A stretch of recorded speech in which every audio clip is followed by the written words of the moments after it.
नमस्कार, मैं senior inspector Abhimanyu Jindal, crime petrol Dastak में आप सभी का स्वागत करता हूं। आज हमारे हिंदुस्तान में प्रोग्रेस की रफ्तार तेजी से बढ़ रही है, लेकिन जुर्म भी थमने का नाम नहीं ले रहा। ये बढ़ता हुआ क्राइम ग्राफ पुलिस फोर्स के लिए प्रोफेशनल चैलेंज तो है ही, साथ ही जाती तौर पर जब पुलिसमैन रोजाना कत्ल और कातिल की इतनी बेरहमी देखता है तो उस पर भी इसका जरूर असर पड़ता है। एक तरफ हम तरक्की की ओर बढ़ रहे हैं, भाग रहे हैं, दूसरी तरफ जुर्म भी हमारे साथ बढ़ रहा है। ये बढ़ता हुआ जुर्म और घटती हुई इंसानियत कहीं समाज के लिए कोई दस्तक तो नहीं?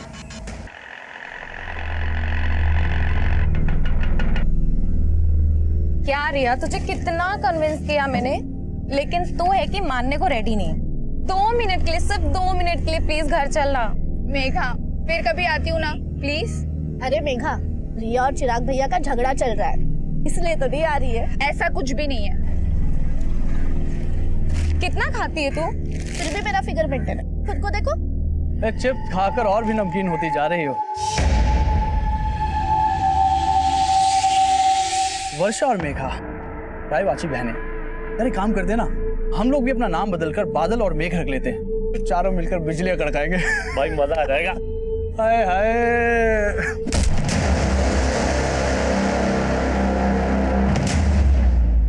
अगर आइंदा मेरी बहनों के साथ बदतमीजी की ना तो जान लो नजर आएगा तुम्हें। चलो।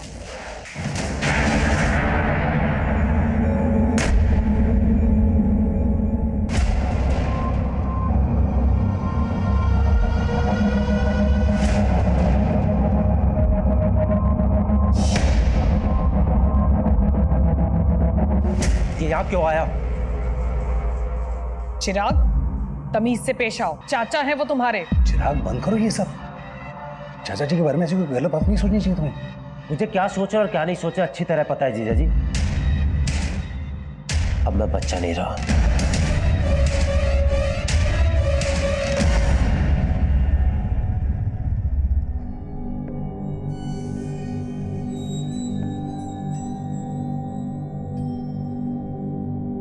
भाई साहब, मेरा मानना है प्रीत रीत से बड़ी होती है।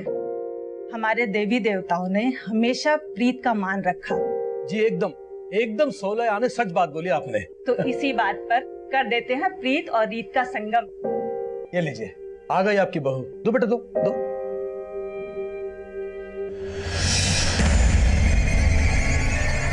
चाय इधर है। क्या? Thank you. माँ, माँ, मुझे ये शादी नहीं करनी है। जो लड़का शादी से पहले मुझे बाज की तरह से घूर घूर के देख रहा था, वो शादी के बाद पता नहीं क्या करेगा मेरे साथ। ना बाज अपनी बाजीगिरी से बाज आएगा और ना तेरे पापा अपने फैसले से बदलने वाले हैं, समझी? पर ये फैसला मेरी जिंदगी, मेरे सपने, सब कुछ तबाह कर देगा, और ऐसा मैं होने नहीं दूंगी। क्या हो रहा है यहाँ पे? क्या होगा मचा रखा? कुछ नहीं पापा, बस कब गिर गया था। कब गिर गया था? सिर्फ कब नहीं फूटा है? लगता है तेरा दिमाग खराब हो गया है।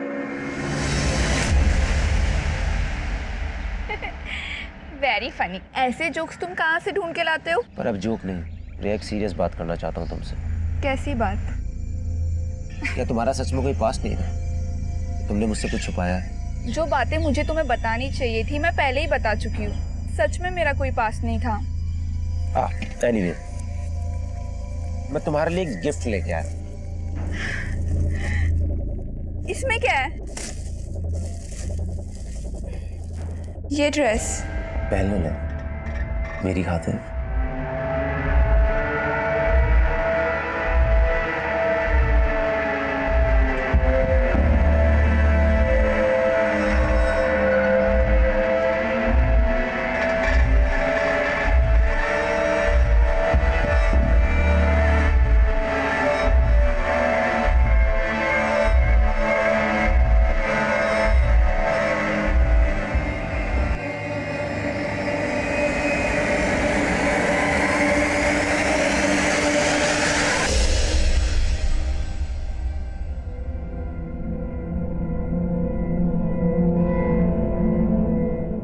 बस बस हो गया, मंडी जाना है मुझे, देर हो रही है।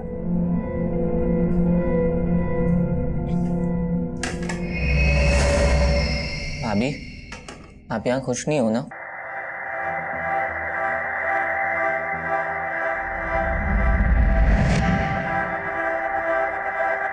क्यों रे? उसका हमदर्द बनने की कोशिश कर रहे हैं। तेरे इरादे ठीक नहीं लग रहे मुझे। बताऊं क्या राजीव भैया को? तो बता दो ना, मुझे फर्क नहीं पड़ता है।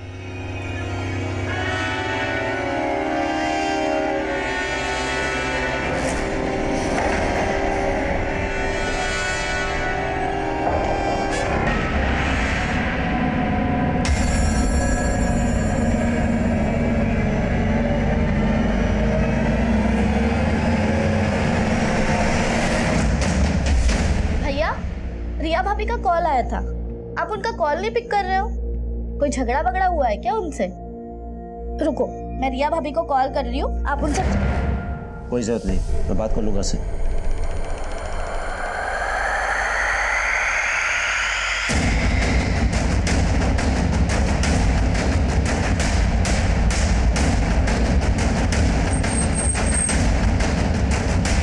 सर, एक लड़के की बॉडी है।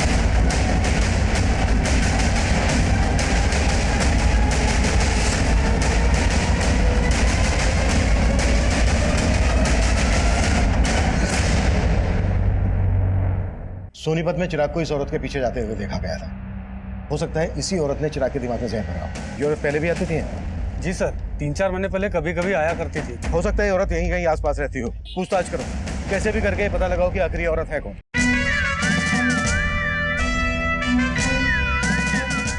चिप्स खाकर और भी नमकीन होती जा रही हो।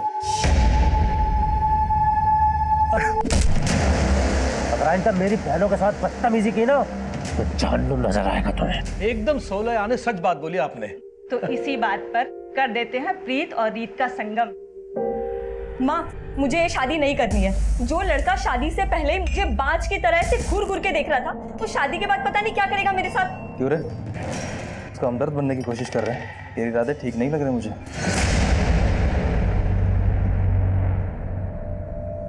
चिराग त्यागी। सर, इसके वॉलेट में कैश भी मिला है और इसका मोबाइल और घड़ी भी इसके पास ही था। गले में चेन भी है।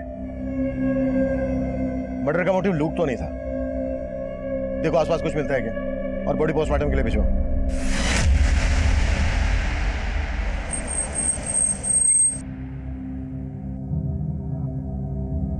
हमें चिराग की लाश एमसीडी पार्क के पास एक खाली प्लॉट में मिली। आप लोगों से चिराग कुछ कहकर गया था कि कहाँ जा रहा है? चिराग भैया ने तो कुछ बताया नहीं था, पर हो सकता है वो रिया भाभी से मिलने गए हो। रिया भाभी? चिराग शादीशुदा था?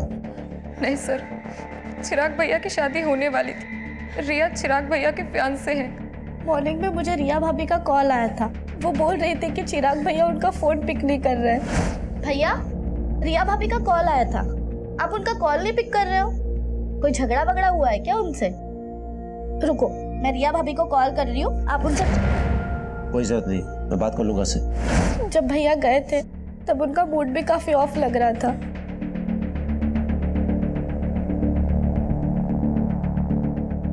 आप लोगों को किसी पर शक है जो चिराग का मर्डर कर दे? सर जरूर ये जतिन और उसके दोस्तों ने किया है। सर, कुछ दिन पहले मुझे और वर्षा को भी उनने बहुत परेशान किया था। इतना कुछ हो गया, आप लोगों ने पुलिस कंप्लेन क्यों नहीं की? चिराग भैया को लगा कि वो दोबारा ऐसी हरकत नहीं करेंगे।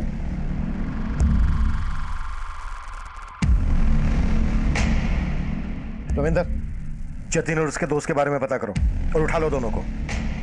सर, एक बात है, हमें क्राइम सीन से चिराग का फोन मिला था। हमने फोन चेक किया तो उसको लास्ट कॉल रिया ने किया था। और सर, उन दोनों में करीब 5 मिनट बात हुई है। चिराग की बहनों की बातों से ऐसा लग रहा था जैसे चिराग और रिया के बीच झगड़ा हुआ। इस रिया से भी मिलना पड़ेगा।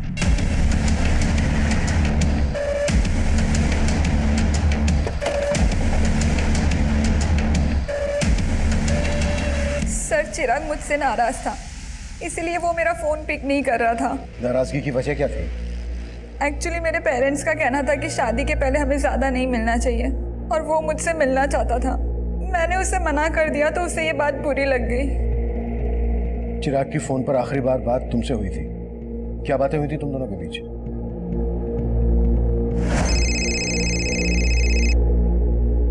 सो फाइनली तुमने मेरा फोन उठा लिया। मैंने उससे मिलने के लिए मना लिया था और उसने हाँ भी कर दी थी। तो तुम चिराग से मिली थी? नहीं सर, पर हम मिलने वाले थे। उसने मुझे एमसीटी गार्डन के पास मिलने के लिए बुलाया था। मैंने उसका बहुत वेट किया, लेकिन वो आया ही नहीं मिलने। हमें चिराग की लाश एमसीटी गार्डन के पास ही एक खाली प्लॉट में मिली थी। क्या तुम वाकई में उससे नहीं मिली थी या फिर कुछ छुपा रही हो हमसे? नहीं सर, चिराग सच में मुझसे नहीं मिला था।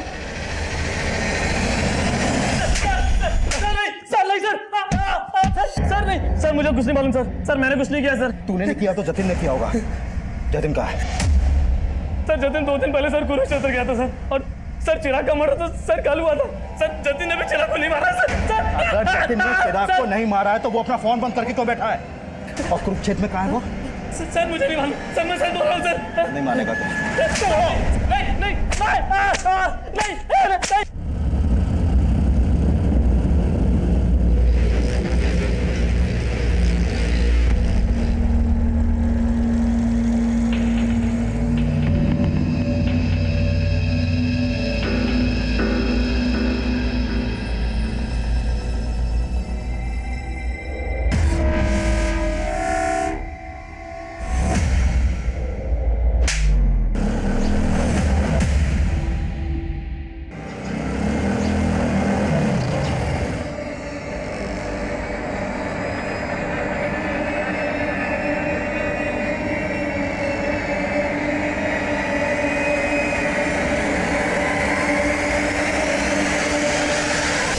भैया, आपने उस लुगाई के सामने मुझे थप्पड़ मार के अच्छा नहीं किया। मैं चप्पल बाहर खोल के घुसा था। मैं चप्पल गई भाड़ में, हमने तय किया था ना, वो सिर्फ मेरी है। सर जतिन का फोन चिराग के मर्डर से एक रात पहले से हरियाणा के कुरुक्षेत्र में ही एक्टिव था और अपने दोस्तों की गिरफ्तारी के बाद उसने अपना फोन कुरुक्षेत्र में ही बंद किया था। माना चिराग के मर्डर वाले दिन उसका फोन कुरुक्षेत्र में एक्टिव था, पर यह भी तो हो सकता है कि जतिन तब गाजियाबाद में हो और ये सब एलिबाई खड़ी करने की एक चाल हो। जतिन के लिए लुकआउट नोटिस जारी करो, वो गाजियाबाद में छुपा हो सकता है या फिर कहीं और भी। सब और जतिन के साथ साथ रिया के बारे में भी पता करो। जब चिराग का मर्डर हुआ तब रिया उसी एरिया में थी। हो सकता है उसने हमसे झूठ बोला हो कि वो चिराग से नहीं मिली थी।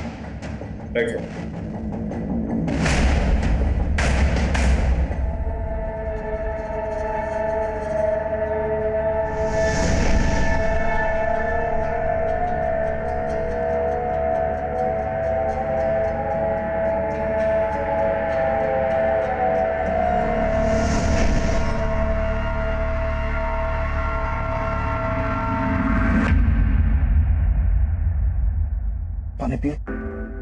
लो, पानी पियो। मैं समझ सकता हूँ कि किस्मत ने उसे एक बहुत बड़ा घाव दिया, लेकिन अपने बाकी के बच्चों के लिए तुम्हें इस दुख से उभरना पड़ेगा ना। ऐसा काम थोड़ी चलेगा। चिराग के जाने के बाद चाचा जी को तो लाइसेंस मिल गया आने का। मुझे कुछ ठीक नहीं लग रहा है।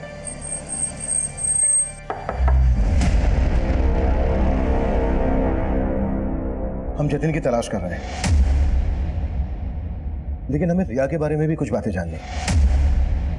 चिराग रिया को कब से जानता था और क्या उन दोनों की लव मैरिज होने वाली थी? नहीं सर, उसका रिश्ता तो हमने ही करवाया था। दरअसल रिया मेघा और वर्षा के साथ एक ही स्कूल में थी। रिया और मेघा तो बचपन की दोस्त हैं। उसके घर वालों को हम बहुत अच्छे से जानते हैं। तो क्या चिराग इस शादी से खुश था? हाँ सर, ये शादी उसकी मर्जी से ही हो रही थी। आप ये सब क्यों पूछ रहे हैं? आपको क्या रिया पे शक है? मतलब मुझे पता लगा कि चिराग जब मिलने गया था रिया को तभी ये सब। आप क्या लगते हैं चिराग के? जी मैं चिराग का जीजा हूँ। वैसे रहते कहाँ हैं आप? जी मैं इसी घर में रहता हूँ, यही। और आप? मैं चिराग का चाचा हूँ सर। चिराग मेरी भाभी का इकलौता बेटा था। उसके बिना ये घर सर, उसके गुनाहगार बचने नहीं चाहिए सर। दोषियों को सजा दिलाना हमारी ड्यूटी है, आप चिंता मत कीजिए।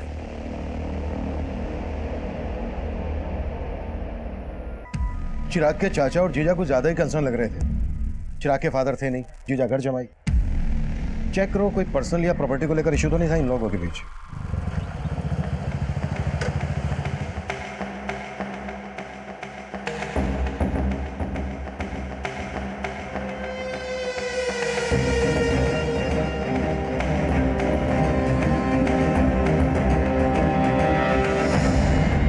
सर रिया के कॉल रिकॉर्ड में ऐसा कोई क्लू नहीं मिला कि उसका किसी और लड़के से कोई अफेयर हो।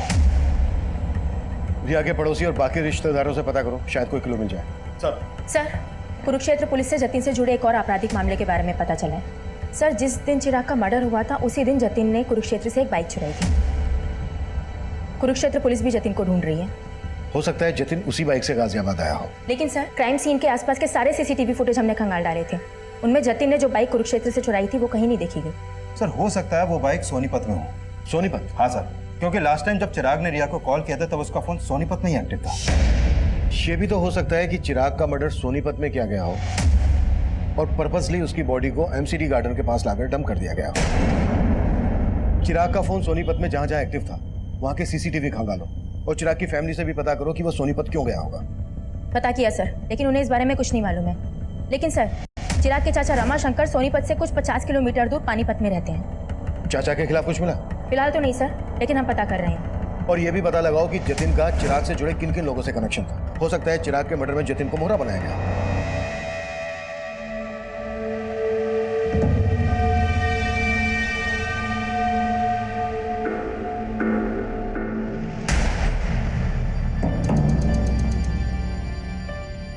वर्षा, मेघा, ये चाचा जी तो यहीं बस गए हैं। उनका छोड़ो दीदी, आप और जीजा जी कब जा रहे हो? तुझे हमसे क्या प्रॉब्लम है? हाँ, एक मिनट वर्षा, मुझे ना घर जमाई बन के रहने का कोई शौक नहीं है। तुम दोनों को पता है कि मैंने एक फ्लैट बुक किया है। अगर उसका बिल्डर पैसे लेके भागा नहीं होता ना तो मैं तो यहाँ पिछले 2 साल से जीजा जी आप यही बोल रहे हैं। और दीदी, आपको तो पता है ना अपना फाइनेंशियल कंडीशन कैसा है, इसलिए प्लीज आप दोनों अपने रहने का इंतजाम कहीं और ही कीजिए ताकि हम ऊपर वाला फ्लोर रेंट पे दे सकें। ये घर ना मेरा भी है, तुम मुझे से जाने के लिए नहीं बोल सकती, समझी? बस फिर से तुम लोग उसी बातों पे लड़ने लगे। और मेघा, किसकी नीयत कैसी है ये मैं अच्छे से जानती हूँ और इन सब बातों के लिए मैं हूँ। लेकिन चिराग भैया ने तो आप पे कभी भरोसा ही नहीं किया और वजह आप अच्छी तरीके से जानती है। हम चिराग के घर वालों के बारे में पता कर रहे थे और दूसरी तरफ हम जतिन को भी ढूंढ रहे थे, लेकिन हमें जतिन नहीं मिल रहा था जिस पर चिराग की फैमिली शक जता रही थी। चिराग की मंगेतर रिया भी हमारे रडार पर थी, लेकिन इस केस से जुड़ा एक अलग ही एंगल तब हमारे सामने आया जिसने इस केस को अचानक से घुमाव दे दिया। सर हमने उस दिन के सोनीपत के एरिया के सीसीटीवी खंगाले थे जब चिराग का फोन वहां पर एक्टिव था, लेकिन उसमें से किसी भी फुटेज में चिराग कैप्चर नहीं हुआ। लेकिन सर उससे एक दिन पहले की एक सीसीटीवी फुटेज में चिराग कैप्चर हुआ था जिसमें वो एक औरत का पीछा कर रहा था। ये देखिए सर। कौन है ये औरत और चिराग क्यों और किस मकसद से इसका पीछा कर रहा होगा? प्रिया, औरत घूंघट में है, फिर भी चिराग के घर वालों को ये फुटेज दिखाओ, हो सकता है वहां से कोई हिंट मिल जाए। Right sir.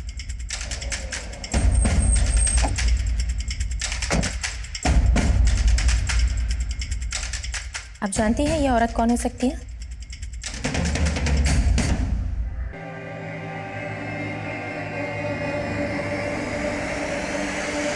नीच, जब मैं अंदर होता हूँ तब भी तू इसी तरह झांकता है? हाँ झांकता हूँ, लेकिन आपकी तरह आपकी मशरूफियत में बाधा नहीं डालता।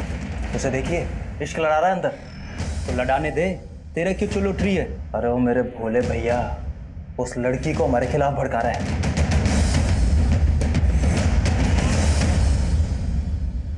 सर, चिराग की फैमिली इस औरत को आइडेंटिफाई नहीं कर पाई। वो लोग खुद कंफ्यूज है कि आखिर चिराग किसी औरत के पीछे क्यों जाएगा। सोनीपत के इस एरिया में पूछताछ जारी रखो, हो सकता है कि इसने कुछ विटनेस किया। सर, सुजाता के जिस रिश्तेदार ने रिया और चिराग का रिश्ता करवाया था, मेरी उनसे बात हुई। उनका कहना है कि चिराग के मर्डर वाली सुबह उनको रिया की माँ का कॉल आया था और वो रिया से चिराग का रिश्ता तोड़ना चाहती थी, लेकिन उससे पहले चिराग का मर्डर हो गया सर। यानी चिराग और रिया की स्टोरी में कोई और भी एंगल है। रिया की मदर ये रिश्ता तोड़वाना चाहती थी तो जाहिर सी बात है रिया को ये बात पता होगी, लेकिन रिया ने हमसे बताई नहीं। इस वजह से दोबारा मिलते हैं। अरे बाबली, अरे रो क्यों रही है? अरे आज रोने का दिन ना है, आज तो हंसने का मौका है। अरे अपना मुकुल है ना, उसका हैप्पी बर्थडे है और उसे आज मैं अपना दिन तोहफे में दूंगा। सर, मम्मी मेरे कहने पे ये रिश्ता चिराग से तोड़ने वाली थी, लेकिन फिर उसका मर्डर हो गया। मुझे इसलिए कुछ समझ में नहीं आ रहा था कि आप लोगों को ये बात बोलूं या ना बोलूं। समझ में नहीं आ रहा था? क्या फिर जानबूझकर ये बात हमसे छुपाई गई? नहीं सर, ऐसा कुछ भी नहीं है। तो फिर कैसा है? शादी क्यों तोड़ना चाहती थी? सर एक्चुअली वो चिराग कुछ दिनों से बहुत अजीब बिहेव करने लगा था। पहले वो जब भी मिलता था अच्छी बातें करता था, लेकिन अचानक से उसके बिहेवियर में चेंजेस आ गए। रिया, एक सीरियस बात करना चाहता हूँ तुमसे। कैसी बात? क्या तुम्हारा सच में कोई पास्ट नहीं है? जो बातें मुझे तुम्हें बतानी चाहिए थी मैं पहले ही बता चुकी हूँ। सच में मेरा कोई पास नहीं था। एनीवे, मैं तुम्हारे लिए एक गिफ्ट लेके आया। ये ड्रेस पहन ले।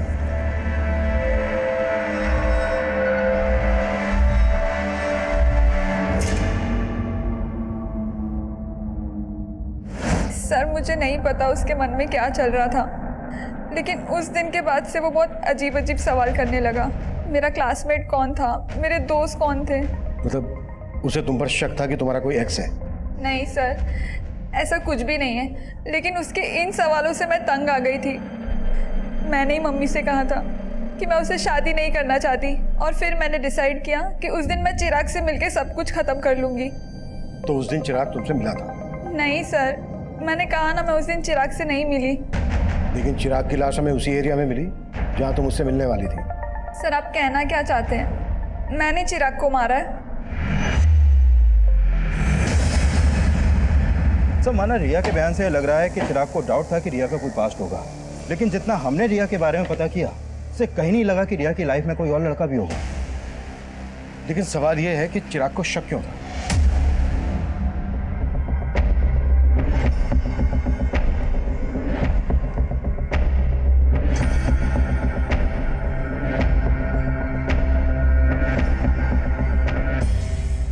सोनीपत में चिराग को इस औरत के पीछे जाते हुए देखा गया था। हो सकता है इसी औरत ने चिराग के दिमाग में जहर भरा हो। सर इसका मतलब ये औरत रिया की जानने वाली हो सकती है। करेक्ट। और हो सकता है चिराग को इस औरत की असलियत पता चल गई हो और इस औरत ने चिराग इस औरत की फोटो रिया और उसकी मदर को दिखाओ और सोनीपत में पूछताछ तेज कर दो। हमारे लिए जानना बेहद जरूरी है कि आखिर ये औरत है कौन। सर, क्या आप इसको जानते हैं?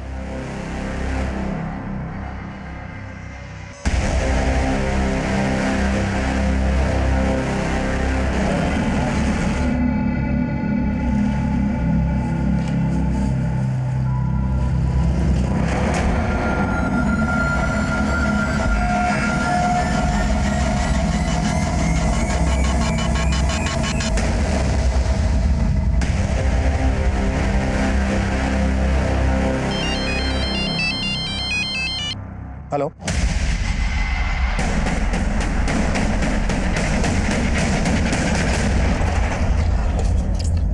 सर जिस घूंघट वाली औरत को हम ढूंढ रहे थे उस औरत को इस दुकान पे देखा गया। सर वो औरत उस दिन यहाँ खरीदारी करने आई थी। सुनिए, अब जी नहीं पहचाना? अरे चिराग। उसके बाद वो लड़का भी यहाँ से उस औरत के पीछे चला गया था।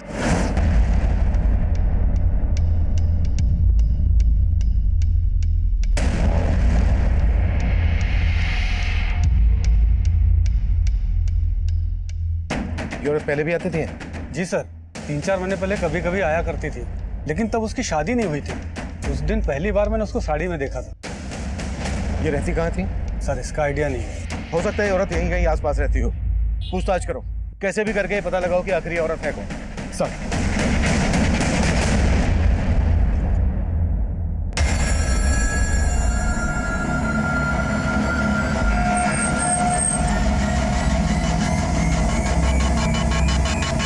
हम सोच ही नहीं पा रहे थे कि उस घूंघट वाली लड़की की चिराग के मर्डर में क्या भूमिका होगी, लेकिन उसी दौरान कुरुक्षेत्र पुलिस से हमें जतिन से जुड़ी एक अहम लीड मिली और आखिरकार हमने जतिन को धर ही लिया।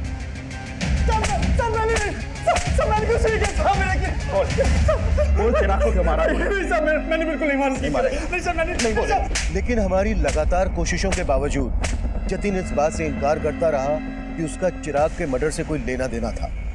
वहीं उस घूंघट वाली औरत की तलाश हमें एक ऐसे मकाम पर ले आई जहां हमारे सामने आया कि चिराग अपने सोशल मीडिया अकाउंट से उसके टच में था। वहीं उस लड़की का सोशल मीडिया प्रोफाइल उसका एक नया रूप लेकर हमारे सामने आया। साइबर सेल ने चिराग के फ्रेंड्सबुक अकाउंट को क्रैक किया है सर इसके अकाउंट में इस लड़की का प्रोफाइल रितु सिंह के नाम से है और चिराग के मर्डर से पहले तक इन दोनों के बीच में काफी चैटिंग हो रही थी। तुम रिया से शादी करके बहुत बड़ी गलती कर रहे हो। रिया का कई लड़कों के साथ अफेयर था और मेरे एक फ्रेंड को भी उसने धोखा दिया। तुम्हें विश्वास नहीं हो रहा है ना मेरी बात पर? मेरे फ्रेंड ने मुझे बताया कि रिया की बेड पर पिल है जो वही जान सकता है जिसका उसके साथ फिजिकल रिलेशन था। सर यानी ये रितु रिया को भी जानती है और उसके बॉयफ्रेंड को भी। लेकिन रिया ने रितु का फोटो आइडेंटिफाई नहीं किया और ना ही उसकी बैकग्राउंड से हमें यह पता चला है कि रिया का किसी के साथ कोई अफेयर था। हो सकता है कि रितु रिया के खिलाफ चिराग को भड़का रही हो। चिराग ने अपने मर्डर से एक दिन पहले मैसेज किया था कि मैंने तुम्हें सोनीपत में देखा था लेकिन तुमने मुझे देखकर अनदेखा किया, और उसके जवाब में ये लिखती है, उस समय मुझे कुछ सूझा नहीं था, मैं तुमसे दोबारा मिलने के लिए तैयार हूँ। उसके बाद कोई चैटिंग नहीं हुई। सर इसका मतलब चिराग इस लड़की से मिला होगा और जरूर चिराग के मर्डर में इसी लड़की का हाथ होगा सर। लेकिन इनकी चैटिंग से ऐसा लग नहीं रहा है कि सिर्फ ऑनलाइन फ्रेंड थे, शायद इससे कुछ ज़्यादा था, मे बी अफेयर। लेकिन सर चिराग के कॉल रिकॉर्ड में तो ऐसे किसी भी रितु नाम की लड़की का कोई नंबर नहीं मिला है। लेकिन चैट से ऐसा लग रहा है कि इन दोनों के बीच सिर्फ चैटिंग नहीं होती थी, फ़ोन पर भी बातें होती हों, शायद इंटरनेट कॉलिंग। मामला जिल्टेड लवर का लग रहा है। लुक, चिराग और रितु एक दूसरे को पसंद करते थे, लेकिन चिराग रिया से शादी करने वाला था, तो हो सकता है रितु को ये बात पसंद नहीं हो और इसलिए उसने रिया के खिलाफ चिराग के दिमाग में जहर भरा हो, और जब उसे लगा कि उसका प्लान फेल हो रहा है तो उसने चिराग को मरवा दिया। पर इस लड़की का प्लान तो ऑलमोस्ट सक्सेस हो ही चुका था सर, क्योंकि रिया चिराग को शादी के लिए मना ही करने वाली थी। लेकिन इससे पहले कि रिया चिराग से मिल पाती, चिराग का मर्डर हो गया। एक काम करो, रितु के बारे में सब कुछ पता करो।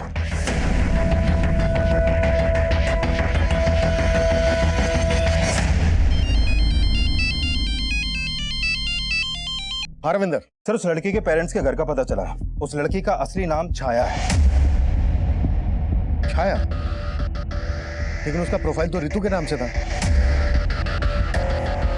है कहाँ ये लड़की? उसके पेरेंट्स ने मुझसे ज्यादा बात तो नहीं की सर, लेकिन हाँ पड़ोसियों से पता चला है कि छाया की शादी 3 महीने पहले ही हो गई थी और उसका ससुराल कुरुक्षेत्र में कहीं पर है। लेकिन उसके पेरेंट्स तुमसे बात क्यों नहीं कर रहे हैं? एक काम करो, उसके पेरेंट्स के कॉल रिकॉर्ड्स स्टडी करो, उसमें तुम्हें छाया उस रितु का भी नंबर मिलेगा और कुरुक्षेत्र के उसके ससुराल वालों का भी।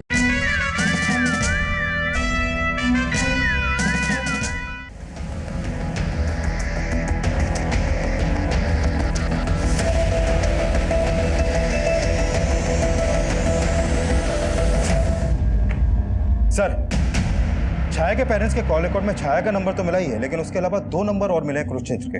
ये देखिए सर,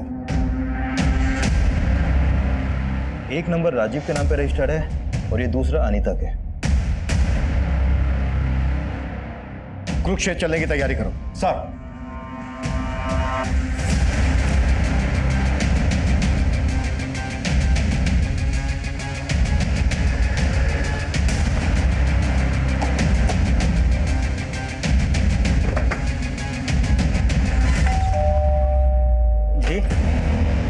हम छाया से मिलने आए हैं। हमें पता चला है कि उसकी यहीं पर शादी हुई है। जी वो मेरी बीवी है, लेकिन आप उससे क्यों मिलना चाहते हो? हमें केस के सिलसिले में उससे बात करनी है। केस? कौन सा केस साहब? बुलाओ उसको, या हम उसी से बात करेंगे। नहीं, वो यहाँ पर नहीं है। तो फिर कहाँ है? 1 सप्ताह पहले यहाँ से भाग गई। भाग गई? जी, और अब हम उसके बारे में कोई बात भी नहीं करना चाहते हैं। धन्यवाद।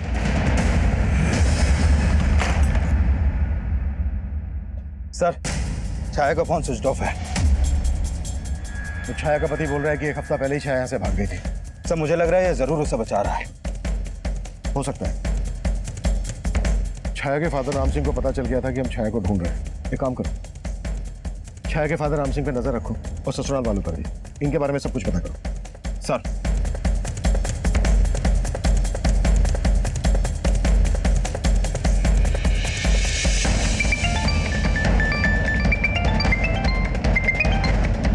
जैन सर। जय हिंद। छाया के कॉल रिकॉर्ड्स आए? जी सर, वही स्टडी करी थी। सर छाया का फोन 1 हफ्ते पहले सोनीपत में ही बंद हुआ था। भैया जहाँ पर छाया के पेरेंट्स रहते हैं, हो सकता है छाया वहीं छुपी हो, पता करो। जी सर। और सर छाया के कॉल रिकॉर्ड के हिसाब से गाजियाबाद का एक नंबर मिला है जिस पर उसकी काफ़ी बातचीत होती थी। किसका नंबर है? सर ये नंबर किसी जितेंद्र वशिष्ठ के नाम पर रजिस्टर्ड है। नंबर स्विच ऑफ है या एक्टिव है? सर एक्टिव है। जितेंद्र को थाने बुलाओ। जी सर। सर जितेंद्र वशिष्ठ आ गया है। बुलाओ। सर छाया मेरी स्टूडेंट थी। मैं जिस कॉलेज में पढ़ाता था, छाया 3 महीने पहले तक वहाँ पढ़ती थी। 3 महीने पहले तक पढ़ती थी, लेकिन बात तो तुम दोनों के बीच 1 हफ्ते पहले तक हो रही थी। तुम दोनों के बीच सिर्फ टीचर और स्टूडेंट वाला रिश्ता था या फिर? नहीं सर, छाया मेरी स्टूडेंट थी। वो मेरी बहुत रिस्पेक्ट करती थी सर। थी मतलब अब कहाँ है वो? सर मैं आपको सब कुछ बताता हूँ। दरअसल छाया एक ऐसे कम्युनिटी से बिलोंग करती है जहाँ एक ही लड़की की शादी परिवार के सभी बेटों के साथ कर दी जाती थी। What? हाँ सर, कुरुक्षेत्र में उसकी शादी 3 भाइयों के साथ हुई थी, लेकिन वो इस शादी के खिलाफ थी। पर उसके पेरेंट्स ने उसकी एक बात नहीं सुनी और वो अपनी तकलीफ मुझसे शेयर करती थी। 1 हफ्ते पहले वो मुझसे नरेला मिलने आई थी। सर वो अपने तीनों पतियों से तंग आकर वहाँ से भाग आई थी। वो मेरी हेल्प चाहती थी सर। कैसी हेल्प? सर उसको पैसों की ज़रूरत थी। उसने मुझसे कहा था कि मुंबई में उसकी एक फ्रेंड है जो एनजीओ में काम करती है। मैंने उसे मुंबई जाने के लिए 10,000 रुपये भी उधार दिए थे और फिर उसके बाद वो चली गई। लेकिन फोन तो उसका अभी बंद आ रहा है। सर मुझे भी ये समझ में नहीं आ रहा है। अच्छा, मुंबई में कहाँ जाने वाली थी वो और किस फ्रेंड की बात कर रही थी? सर इस बारे में उसने मुझसे कुछ नहीं बताया।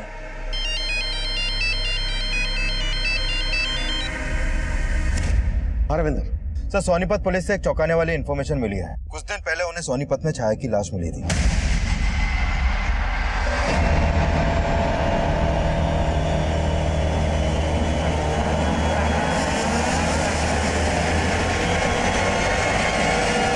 सर सोनीपत पुलिस ने छाया का पोस्टमार्टम करवाया तो सामने आया कि छाया का मर्डर भी चिराग की तरह उसका गला दबा के किया गया था और उसकी मौत 1 हफ्ते पहले तभी हो गई थी जब उसका फोन बंद हुआ। लेकिन जितेंद्र की ये बात सही निकली कि छाया की शादी 3 भाइयों से हुई थी। Right sir. और उस गांव में ऐसी कई औरतें हैं जिनके 1 से ज्यादा पति हैं और सभी वहां के जमींदार हैं। सर उस गांव की रीति के हिसाब से एक ही परिवार के सभी बेटों की शादी एक औरत से इसलिए करवाई जाती है ताकि जमीन का बंटवारा ना हो, लेकिन औलाद पैदा करने का हक सिर्फ बड़े भाई को होता है। बाकी के भाई उस औरत को सिर्फ एक सेक्स वर्कर की तरह इस्तेमाल करते हैं। सर छाया इस शादी के खिलाफ थी। हो सकता है चिराग और छाया का शादी के पहले से अफेयर हो। इस बात में सच्चाई नहीं लग रही, क्योंकि चिराग रिया से शादी करने वाला था और छाया चिराग से ऋतु बनकर चैटिंग करती थी। हाँ, एक बार को ये हो सकता है कि छाया के तीनों पतियों को ऐसा लगा हो कि छाया और चिराग का अफेयर चल रहा है, इसलिए उन्होंने पहले चिराग को और उसके बाद छाया को मार डाला। संतोष, बहुत हो गया तेरा 1/3 और हम तेरी हड्डियों के बट्टे खट्टे करेंगे। बोल, क्यों मारा चिराग को, क्यों मारा छाया को? साहब आप तो बोल। साहब हम तो चिराग को जानते भी नहीं थे और छाया तो घर से भाग गई थी साहब। हम सच बोल रहे हैं साहब, हमने कुछ नहीं किया। झूठ ना बोलो साहब, इन दोनों ने ही मारा है छाया को। झूठ क्यों बोल रहा है तू? पीछे रह के बात कर। बोल। झूठ बोल रहे हैं साहब, ये इन दोनों ने ही मारा है। मुकुल को दूसरे कमरे में लेकर आओ। साहब चिराग कौन है ये तो मैं भी नहीं जानता, कि मेरे दोनों भाइयों ने सर जीना हराम कर दिया था उसका। पर शादी तो तूने भी की थी उससे। सर जैसी जबरदस्ती उसके साथ हुई थी वैसी ही मेरे साथ हुई थी। छोड़ो मुझे। अरे तू चल अंदर, छोड़ो मुझे। बना हैप्पी बर्थडे और वो भी हमारे सामने, और साबित करके बता कि तू उसका कसम है कि इसका यार। चल कपड़े उतार, चल। क्या बोल रहे हो भैया? कपड़े उतार चल। अरे तू भी उतारना, चल ला इसे। लेकिन मैं छाया की तकलीफ समझता था, इसीलिए मैंने ही उसे भागने में मदद की थी।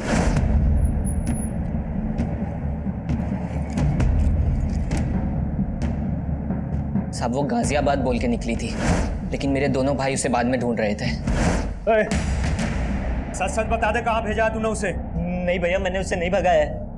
मम्मी कसम, मैंने उसे नहीं भगाया है। मम्मी आप तो... सर मुझे पक्का यकीन है उन्होंने उसे ढूंढ के मार दिया होगा। हमें पता चला है गाजियाबाद में वो अपने एक टीचर जितेंद्र से मिली थी, उससे 10,000 रुपये भी उधार लिए और वहाँ से सीधे मुंबई जाने वाली थी। मुंबई में उसकी एक फ्रेंड है जो एनजीओ में काम करती है। उसकी ऐसी किसी फ्रेंड को जानते हो जो मुंबई में रहती है? नहीं साहब, उसने तो बस मुझे इतना ही बताया था कि वो गाजियाबाद में अपने किसी दोस्त से मिलने जा रही है। इसके अलावा उसने मुझे कुछ नहीं बताया था साहब। सर मैंने चिराग के कॉल रिकॉर्ड्स में एक नंबर आइडेंटिफाई किया है जिस पर उसकी काफ़ी बात होती थी। वो नंबर उसके दोस्त उमेश का है सर। सर मैं और चिराग एक ही स्कूल में पढ़ते थे, हम दोनों काफ़ी अच्छे दोस्त थे। तुम्हें क्या लगता है चिराग का मर्डर किसने किया होगा? उसको नापसंद करने वाले उसके घर वाले भी थे। मतलब किसकी बात कर रहे हैं? सर एक तो उसके चाचा, चिराग से उनकी बिल्कुल नहीं बनती थी और मैं अपने जीजा से भी तंग आ गया था। उमेश। हाँ भाई। मैं जीजा जी से ज्यादा ना अपनी बहन नीलम के लिए दुखी हूँ। क्यों? अरे जीजा जी किसी काम के नहीं है। नौकरी ढूंढना तो दूर की बात, हमारे घर में आके बैठ गए। मैं दीदी की वजह से चुप हूँ, नहीं तो। सर चिराग के जीजा की उनके घर पर भी नजर थी और एक बार तो उन्होंने चिराग की माँ के गहने तक गायब किया है। चिराग के जीजा ने चोरी भी की थी? हाँ सर, और कहानी ये बताई कि गहने किसी ने लूट लिए। मैं सुनार के पास से जब आया तो यहाँ पर आया, ये यहाँ पर ये एक आदमी मिला, इसने मुझे चूल्हा दिखाया, मैंने यहाँ से गहने लिए और वहाँ कहीं भाग गया वो। लेकिन चिराग ने कंप्लेंट करने से मना कर दिया था, क्योंकि उसे पता था कि अगर वह कंप्लेंट करेगा तो चिराग का जीजा ही झूठा साबित होगा और घर की बदनामी होगी। चिराग को अपने चाचा के साथ क्या प्रॉब्लम थी? सर आप जैसा सोच रहे हैं ऐसा बिल्कुल नहीं। माना कि चिराग मुझे पसंद नहीं करता, लेकिन सुजाता भाभी में चिराग की जान बसती, तो मैं उसे कैसे मरवा सकता हूँ? चिराग में सुजाता की जान बसती थी और तेरी जान सुजाता में बसती है, इसलिए सुजाता की जिंदगी में जगह बनाने के लिए तूने चिराग को मरवा दिया। क्या सर, जब चिराग का मर्डर हुआ मैं तो शहर में था ही नहीं सर, मैं तो शहर के बाहर था सर। तेरे सारे कांड पता कर लिए हमने, कभी चिट फंड का तो कभी नकली पेपर्स बनवाकर प्रॉपर्टी का धंधा, बहुत लोगों को चूना लगाया तू, और वो तू घर बिकवा कर भी नीलम का हिस्सा लेना चाहता था, और तेरे रास्ते का रोड़ा था चिराग। सर आप मेरे और भाभी के रिश्ते को लेकर गलत सोच रहे हैं। दरअसल उमाशंकर भाई साहब कई साल पहले गुजर गए, तो भाभी का ख्याल मेरे अलावा कौन रखता? फिर तेरे बीवी बच्चों ने तुझे क्यों छोड़ा? सब पता कर लिया हमने, उन्हें भी यही लगता है कि तेरा और तेरी सुजाता भाभी का चक्कर चल रहा है। गलत फहमी है सर उनको, जैसे चिराग को थी, और चिराग ने इन सब बातों को तूल दिया सर। और रमाशंकर बाहर निकल। क्या बदतमीजी कर रहा है? इधर आके बात कर। अंदर तो मेरे पाँव के जूते भी नहीं जाएंगे। लास्ट वार्निंग दे रहा हूँ, अगर मेरी माँ से मिला ना तो अच्छा नहीं होगा रमाशंकर। सर इस चिराग की वजह से मेरी फैमिली मुझे शक की निगाह से देखने लगी। हो सकता है इसी बात का बदला लिया हो तूने चिराग से। सर मैं मानता हूँ कि मैं बहुत घटिया आदमी हूँ, लालची आदमी हूँ, लेकिन ये चिराग के मर्डर में मेरा कोई रिलेशन नहीं है सर। मेरे और सुजाता भाभी के बीच में तेवर भाभी से पहले दोस्ती का रिश्ता है। मतलब? सर बड़ी भाभी सुनीता की मौत के बाद। अब ये सुनीता भाभी कौन है? सर मेरे भैया की पहली पत्नी। सर उनकी मौत के बाद भैया ने सुनीता भाभी की छोटी बहन सुजाता से शादी कर ली, ताकि उनके बच्चों को माँ का प्यार मिल सके। मतलब नीलम और चिराग तुम्हारी सुजाता भाभी के बच्चे नहीं है? नहीं सर, वो बड़ी भाभी के बच्चे हैं, लेकिन सुजाता ने मेघा और वर्षा से ज्यादा उन दोनों का ख्याल रखा। सर सुजाता जब शादी होकर यहाँ आई थी तो उसकी उम्र बहुत कम थी, तो भैया ने मुझे जिम्मेदारी दी कि मैं एक दोस्त की तरह उनका ख्याल रखूं। सर जो रिश्ता भैया ने बनवाया था ना, उस पर चिराग ने दिल खोल के कीचड़ उछाला है सर।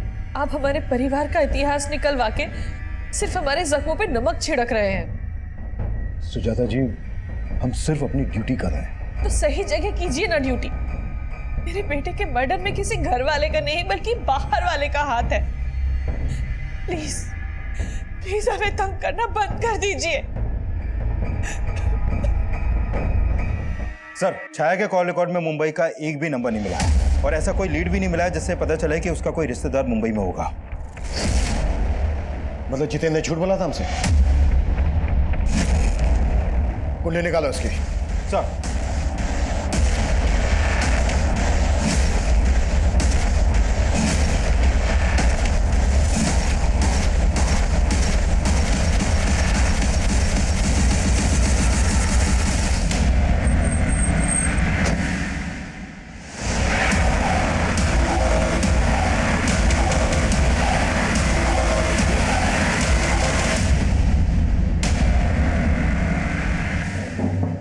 छाया का टीचर, मेघा का लवर।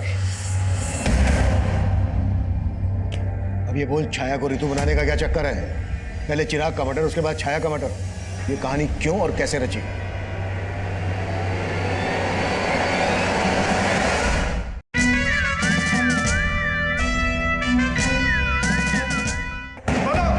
बोलता हूँ सर। सर मेरा और मेघा का अफेयर चल रहा था सर, लेकिन हमारा ब्रेकअप हो गया था सर, क्योंकि मेरे पेरेंट्स ने जबरदस्ती मेरी रिश्ता कहीं और करा दिया था। लेकिन जब मेरी फादर की डेथ हुई तो मेघा मुझे सांत्वना देने आई। उसके बाद से सर हमारा फिर से मिलना चालू हो गया सर। और मेघा ने बताया कि इसके फादर के डेथ के बाद से नौकरी कंपैशन के आधार पर नौकरी किसी एक बच्चे को मिल सकती थी, और चिराग अच्छा खासा पढ़ा लिखा था, वो चाहे तो कोई दूसरी नौकरी कर सकता था, लेकिन नहीं, माँ ने ये नौकरी उसके नाम कर दी। मुझे लगा अगर मैं चिराग को मार दूंगी तो ये नौकरी मेरे नाम हो जाएगी। मुझे मालूम था छाया जितेंद्र की स्टूडेंट थी, इसीलिए जितेंद्र की मदद से हमने छाया की फोटो यूज की और रितु नाम की एक फेक प्रोफाइल बनाई और चिराग को फ्रेंड रिक्वेस्ट भेजी और उसने वो रिक्वेस्ट एक्सेप्ट भी कर ली। धीरे धीरे हमारी नॉर्मल बातें होने लगी। फिर एक दिन चैटिंग के थ्रू चिराग ने मुझे कहा कि उसे रिया से शादी करनी है। बस इसी मौके का फ़ायदा उठाकर मैंने चिराग को कहा रिया की फ़ोटो भेजने के लिए और फिर मैंने उसे लिखना शुरू किया कि मैं रिया को जानती हूँ और फिर धीरे धीरे चिराग के मन में रिया के खिलाफ शक पैदा करवाया। और चिराग तुम्हारे उन मैसेजेस पर बिना सोचे समझे भरोसा करने लगा था? नहीं, मैं रितु बनकर कभी कभी किसी ऐप के जरिए उससे वॉइस कॉल करती थी। एक तरफ चिराग और रिया का रोज झगड़ा होने लगा और दूसरी तरफ चिराग मुझसे बार बार मिलने की रिक्वेस्ट करने लगा। उसी दिन उसने छाया को सोनीपत में देख लिया और छाया ने उसे देखकर जिस तरह से रिएक्ट किया उसे शक होने लगा। इसीलिए मैंने रितु बनकर उसे कॉल किया और उसे मिलने के लिए बुलाया। और तुम्हें पता था चिराग और रिया एमसीडी गार्डन में मिलते थे, इसलिए तुमने उसको वहीं पर मिलने के लिए बुलाया।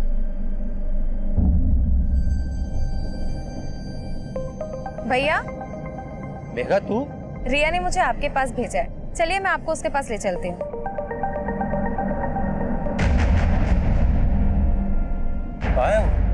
भैया बस आती होगी। मुझे पता था आप लोग किसी ना किसी तरह छाया तक पहुंच जाएंगे और इसलिए छाया को मैंने कहा कि तुम अपने पति को छोड़कर भाग जाओ और उससे मैंने कहा कि मैं एक एनजीओ के बारे में जानता हूँ और वो जब मिलने आई तो हमने। और ये तुमने सिर्फ नौकरी पाने के लिए किया? नहीं, ये बंटवारे के प्यार से थक गई थी, मैं तंग आ गई थी। हर वक्त नीलम चिराग। सुजाता जी, चिराग और नीलम की सौतेली माँ थी, तुम्हारी तो अपनी माँ है, सगी। लेकिन क्या फायदा, वो तो उन दोनों से प्यार करती थी ना। पापा की मौत के बाद उनके पेंशन और पीएफ के 50 लाख रुपए मिले थे, लेकिन वो नीलम और उसके निकम्मे पति के घर बसाने में लगाना चाहती थी। लेकिन चिराग तो तुम दोनों बहनों से प्यार करता था। क्या करती मैं इसे प्यार का? माँ का सारा प्यार, प्रॉपर्टी, पापा के पैसे सब रख लेता वो। अगर तुम्हें लग रहा था कि तुम्हें तुम्हारा हिस्सा नहीं मिल रहा था, तुम्हारा हक मारा जा रहा था, तो कोर्ट का दरवाजा खटखटा सकती थी। ये सब करके मिल गया तुम्हें तुम्हारा हिस्सा, तुम्हारा हक। चिराग ने मेघा को कभी अपनी सौतेली बहन नहीं समझा, लेकिन वो इस दस्तक को नहीं भाप पाया कि जिस बहन की रक्षा के लिए वो किसी भी हद तक जा सकता है, वो बहन खुद उसकी भक्षक बन जाएगी। सुजाता की ये कोशिश कि वो चिराग और नीलम की अच्छी मां साबित होगी, उसे उसके ही बच्चों से दूर कर दिया। चिराग के लिए नफरत मेघा में एकाएक नहीं पनपी होगी, बल्कि सालों से पनप रही हो। तो क्या सुजाता ने मेघा के अंदर उबलते गुस्से को कभी नहीं भापा, या फिर उसे दस्तक मिली थी लेकिन उसने उस दस्तक को महसूस नहीं किया? उम्र के हर पड़ाव पर जब जब हम अपना बचपन याद करते हैं, तब तब सबसे पहले हमें हमारे भाई बहन और माता पिता याद आते हैं। लेकिन बढ़ती उम्र के साथ साथ अपनी मासूमियत बनाए रखना आसान नहीं होता, क्योंकि अक्सर हमें ये गलतफहमियां जकड़े रहती हैं कि दुनिया में भोलापन नहीं बल्कि चालाकियां बिकती हैं। और कभी कभी हम इतना बदल जाते हैं कि इंसानियत हमें एक टूटा हुआ खिलौना और ईमानदारी झूठ लगने लगती है। हमें हमारे बचपन की मासूमियत हमेशा बचाए रखने की कोशिश करनी चाहिए, क्योंकि हमारी पूरी जिंदगी में हमारा बचपन ही वो मोती है जो हमें इंसानियत और रिश्तों को बनाए रखने की कीमत समझा सकता है। अब मैं सीनियर इंस्पेक्टर अभिमन्यु जिंदल आप लोगों से विदा लेता हूं। आपसे फिर मुलाकात होगी एक नए केस के साथ। देखते रहिए क्राइम पेट्रोल दस्तक। मकसद बताना नहीं,